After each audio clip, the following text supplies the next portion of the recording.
जय हिंद दोस्तों, आपका स्वागत है MKY हिंदी शॉर्ट हैंड पर। जो मैटर बुलवाया जाता है वो मैटर होता है आध्यात्मिक, कुरुक्षेत्र, कहानी, निबंध, जीवनी। ये मैटर सारा सब बुलवाया जाता है। अगर आप संपर्क करना चाहते हैं इस नंबर पर या मैसेज या कॉल करके पूछ सकते हैं। ये 8172882331। आप इस नंबर पर संपर्क कर सकते हैं। डिक्टेशन शुरू होगी 5 सेकेंड बाद।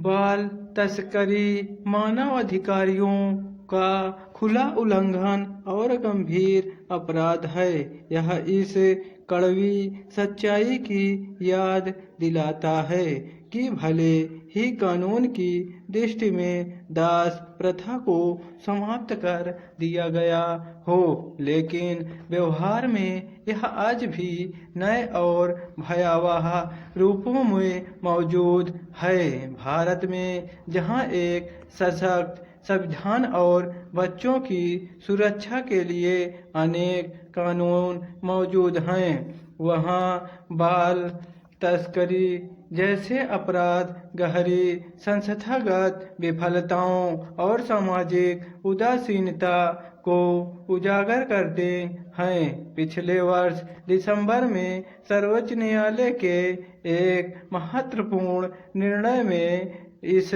भयावह सच्चाई की ओर देश का ध्यान दिलाने की कोशिश की गई। शीर्ष न्यायालय ने बाल तस्करी को अत्यंत विचलित करने वाली वास्तविकता बताते हुए रेखांकित किया कि संगठित गिरोह आज भी बच्चों के अधिकारों का हनन और उनका शोषण कर रहे हैं। सर्वोच्च न्यायालय के सक्षम आया यह मामला बंगलुरु और संगठित गिरोह द्वारा एक नाबालिग के यौन शोषण से संबंधित था।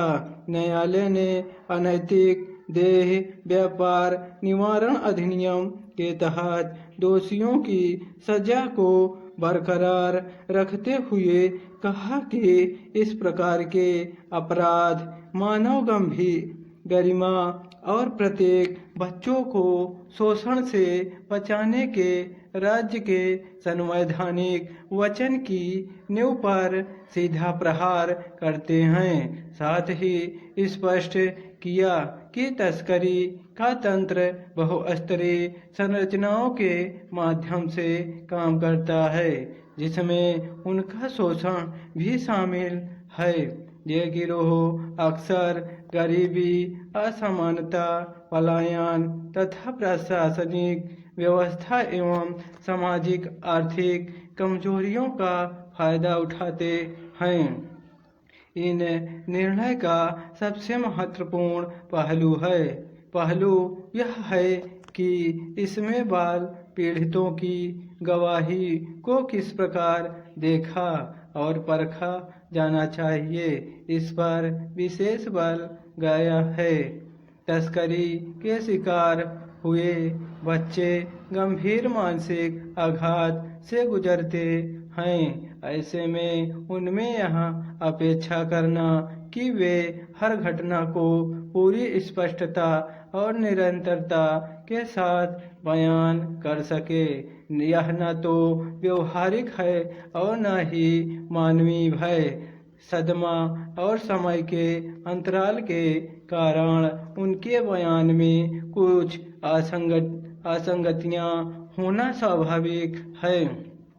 न्यायालय ने स्पष्ट कहा है कि ऐसी छोटी मोटी असंगतियों के आधार पर बच्चे की गवाही को अविश्वसनीय नहीं ठहराया जाना चाहिए। साथ ही यह भी दोहराया कि यौन तस्करी के शिकार पीड़ित बच्चे प्रत्यक्ष साक्षी होते हैं और उनकी गवाही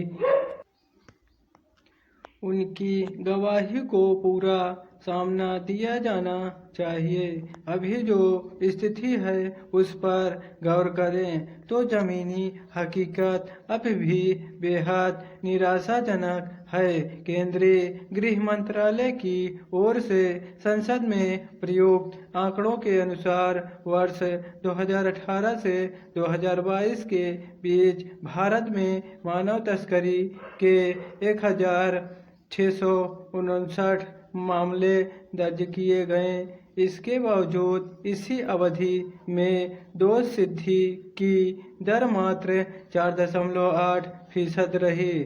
दर्ज मामलों और सजा पाए अपराधियों के बीच यह बड़ा अंतर इस बात को उजागर करता है कि जांच अभियोजन और संस्थागत समन्वय में गंभीर खामियां हैं।